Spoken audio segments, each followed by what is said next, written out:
State has criticized Melaya's emergence as governorship candidate, saying Melaya does not have what it takes to vie for such a position. Joining us now on this show is Senator Dino Melaya, governorship candidate of the PDP in Kogi State. Good morning, Senator Dino Melaya, and thank you very much for joining us on the morning show. Good morning, Dr. Ruben. Good morning. Well, let's start with the controversies. Two major controversies.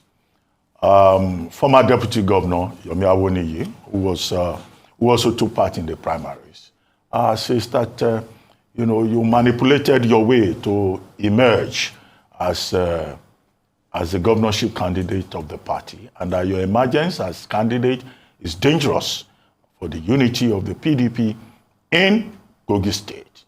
So, did you manipulate the process? Did you, as you have claimed, give people anointing oil, and that the anointing oil did the magic? The second controversy is from Port Harcourt, from Rivers State, where your good friend, Governor Wike, says, in fact, nobody should take you seriously because you are not good enough to be anybody's governorship candidate. Those two issues. Anyway, I want to start by saying, to God be the glory forever and ever, amen. And to start by correcting you that the man who came second is not Kabiru. Kabiru came third with 121 votes. That Lona, actually Idoko, came second with 124 votes. Having said that, I want to say that the processes driving towards the primaries was not manipulated. I was not a member of the committee that came to conduct the three-man ad hoc delegate committee. I am not a member of the appeal committee. They came and conducted the Congress. And after conducting the Congress, there was agitation and complaint from some of the aspirants saying that 153 names were changed on the list. And the appeal in the wisdom of the committee did some considerations to the list and reduced the list to, according to the aspirants, they said yes, that it was only reduced from 153, the purported alleged insertions was reduced by the appeal committee to less than 60. Less than 60. But at the end of the day, all glory belongs to God. Even if it is 153 or it is 60, you can see the margin of win between myself and my brother Idoko, who came second. Because elections is what we had. The primary was the fairest and freest primary I've seen anywhere in the world, conducted by Governor Ahmed Mohamed Makarfi. It was no rancor, no agitation, no complaint, and nobody has complained about, even the aspirants have complained about the conduct of the primary election. Very, very transparent. And what actually, I scored 313 votes. The person who came second scored 124 votes. So even if you say they are complaining that less than 60 names were changed, remove 60 from my votes, I would have won overwhelmingly. Take 60 and add to the man who came second, I would have won overwhelmingly. Even if you go back to the initial complaint of 153 names they complained about, remove 153 from my votes, I will still have won the primary. So honestly speaking, it is time for myself and my brothers, my co-aspirants, to come together and deliver Kogi State from what we are going through. And already we've started our reconciliatory moves. I've seen about 5 out of 8 aspirants, and we are having an understanding. I've gone around, I've seen the leadership of the party across the state.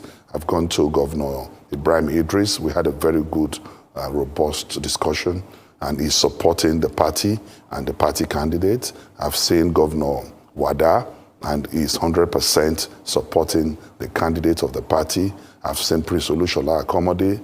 I've interacted with Senator Tunde Ogbeha. Today I'm going to see Uncle Patrick Adaba, and we are doing well. And I believe by the grace of God, the responsibility before us is to rescue the people of Kogi State from maladministration, from insecurity, from corruption, and from all the negative vices bedeviling us as a state, and improve Kogi State, and make sure that Lokoja, our capital, is being lifted up from this. If you go to Lokoja today, it's like a glorified local government. And having said that, I will say my quick response to Nyesom Wike is that he is an expired drug who is about to be taken off the shelf. So I would not want to bother myself discussing with a man that is about to leave office and is suffering from post-election trauma. I want to concentrate seriously on my election. I want to concentrate on rescuing the people of Kogi State. And I do not have time actually for drug and alcohol-induced individuals. But I think that's a very strong statement to make, and that's in your view, except you're able to prove that by fact. You cannot make statements about a sitting governor in that manner. But before you respond, Senator Melaya, before you respond, let me just ask my question. I wanted to just make that clarification. But you're saying, or you're using certain terms to describe the governor of Rivers State, Governor Nyesom Wike. However, you yourself said in a recent interview that you were both friends. In fact, he bankrolled in terms of gave you significant amount of money for your 2019 bid, as towards the governorship elections of Kogi State. So in the same way, you're accusing him of being, having faith enough in you to support you financially and even giving you his private jet for use on the day of election. What has happened? Why are you now referring to him as, in a very negative way? Has the relationship broken down? Do you not have faith in him? Why would you collect money from someone of that kind of character as you have described? Anyway, I want to say that we work with time and season. Governor Wike himself, on national TV, have told Nigerians on a Monday morning that he was taking 40 years old Glenfiddich whiskey on a Monday morning. So I'm not the one calling him, he's the one, he advertised himself as such to Nigerians. But having said that, I want to tell you that you supported me does not mean that you will ask for my liver and kidney. I will not give it. And let me say that Wike himself have always been supported, and he owes PDP a lot. And anything he's doing for any individual in PDP is like giving back from what PDP has done for him. Governor Odili made him chairman of his local government. So he has been helped by somebody. After Governor Odili helped him, Governor Amechi made him chief of staff. Governor Amechi helped him. Governor Amechi nominated him to be Minister of the Federal Republic of Nigeria. Governor Amechi helped him. Mrs. Goodluck Jonathan spent her money, her connections, and everything to make him the governor of Rivers State. So everyone gets helped by one person or the other. But you don't help people with the intention to enslave them. You don't help people with the intention to control them. You don't help people with the intention to run their lives and run their decisions. Once you give assistance to somebody, then you should allow the person to exist. But Wike, once he assists you and you don't do his bidding, or you try to say, I have an idea or I have a decision, he will go all out and advertise you and announce what he has done for you. For example, he gave 50 million naira to the family of a late respected traditional ruler. in Port Harcourt. He came on a national TV to announce that he gave 50 million to the family of that respected Nigerian, a former minister of the Federal Republic and a respected traditional ruler. You don't do things, that is not how, in fact, the Holy Book says, whatever you do with your right hand, the left hand should not even know. So the truth of the matter is that God can assist you through anybody. But because I refused to support his presidential ambition, when he was helping me, I was qualified. When it was helping me, he felt I had the qualities and credibility to be a governor. That's why he invested his money in me. And that is why he gave me his private jet. So what now happened? That the same person you saw quality in him, the same person you will not put your money where you have no faith. Nobody will do that. Only a madman will do that. So he invested because at that time, he saw quality in me. He saw me that I was qualified to be the governor of Kogi State. But because I refused to do his bidding, before I refused to support his presidential, failed presidential ambition, then you now want to take on me? Throughout the campaign, you will never find a place where I spoke derogatorily about Governor Wike, because I respect him as somebody who have assisted me in the past. There was no time I spoke in low terms or low tunes about him. And I please want to advise Dr. Ruben and the crew that this interview should not be about Wike, because that is what Wike is looking for. He is an attention seeker. He wants to be talked about. He wants to be in the news at all times. He has granted live coverages more than any other public officer in the world.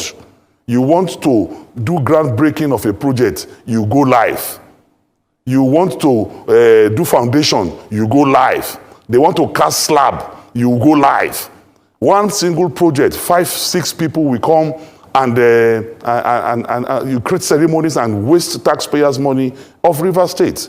So I want to advise that we should talk about Kogi State and how we are going to make life credible for the people, life of Kogites, understand, meaningful.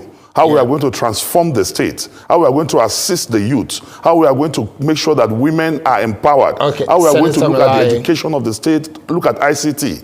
Those are issues that I will really want to talk about, not about Oluwa Wike, who sees himself as a demigod. Okay, thank you very much. Thank you very much. I will say congratulations.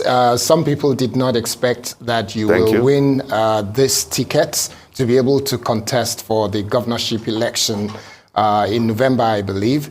On social media, and I do go through some of the things that people have said. Just last night, some people were joking about the fact that your comedy skits over the last year or two, they should win awards and that you should be celebrated for some of those comedy skits. That's an aside. But let me ask, when I was looking at the numbers, internally generated revenue of Kogi State has not been anything to write home about. A lot of the money that they're making is coming from FAC. What is it you're going to do differently if you become the governor, considering the fact that more than 50% of the youths in Kogi State are either unemployed or underemployed? What is it you're going to do differently? Yeah, Kayode, thank you very much for that question, and good to see you again. To start with, my side attractions, my social media presence is a strength and not a weakness. And I will not depart from it, even as governor. On Twitter today, I have over 3.5 million followers. On Instagram, I have over 2.5 million followers. On my page on Facebook, I have over 8 to 9 million followers. So I want to tell you that for me, it's a veritable tool for communication. And I am going to use that social media to become a platform for interaction with the youth and women of this country. People saying comedy, people saying that. The president of Ukraine is a comedian, but he's done what a field marshal and generals will not do. Nigerians should stop talking about side attractions because your side attractions have nothing to do with the magnitude or intensity of your productivity or your capacity or capabilities, as the case may be.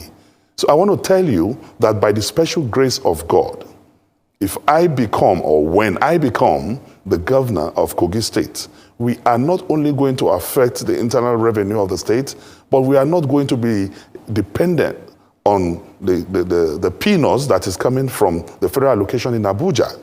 Because I am not going to be an Abuja-based governor like the present governor. I am going to live in Kogi State. I am going to have town hall meetings monthly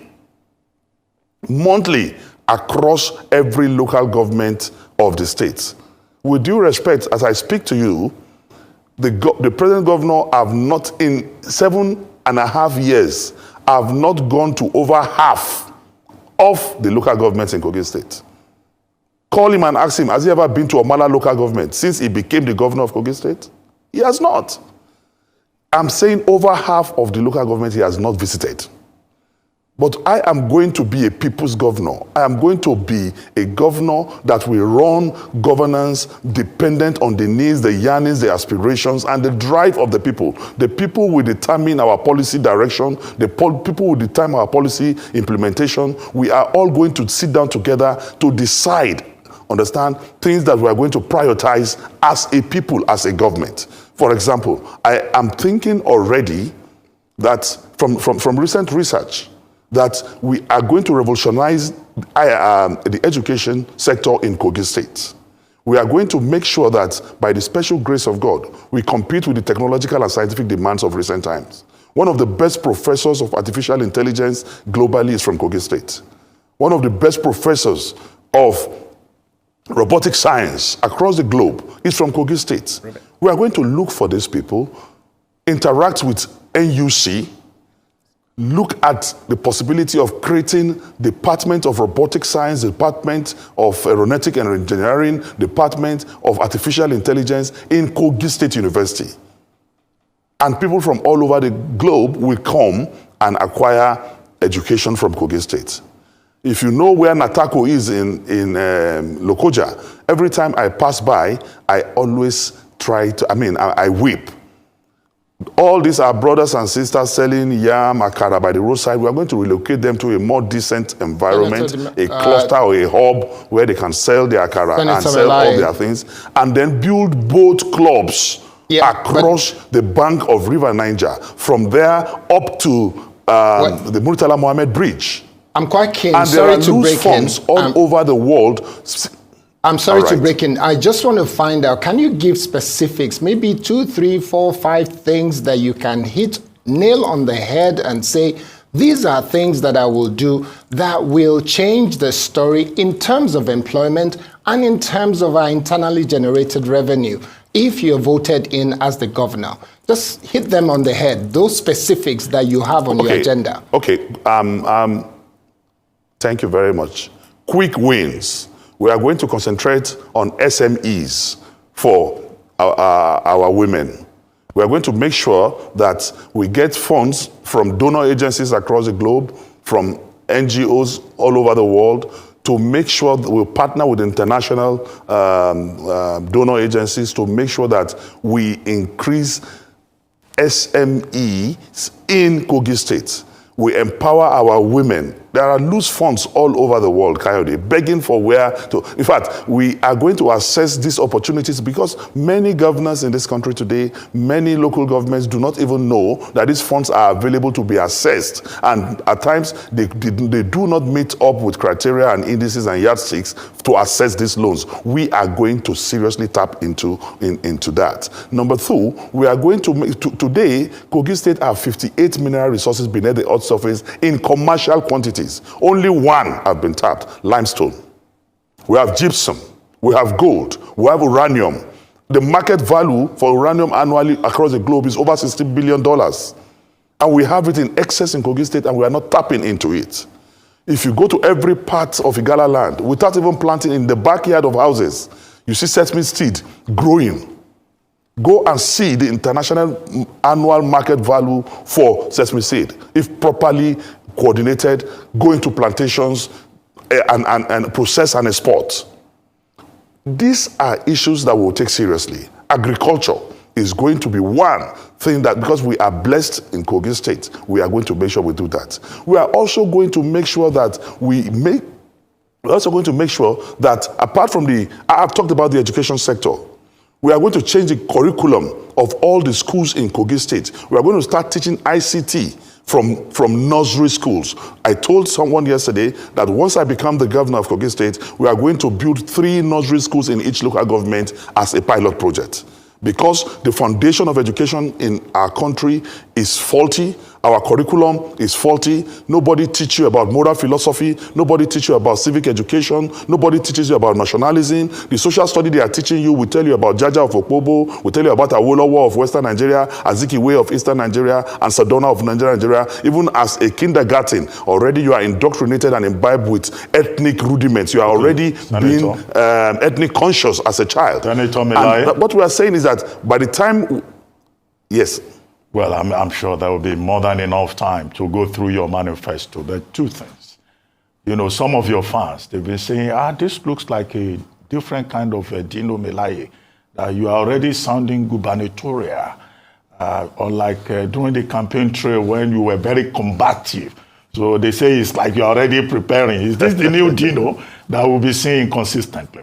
And then secondly, I just want you to comment briefly on the politics of zoning. This is the new improved Dino. And you can see my attire is looking gubernatorial already.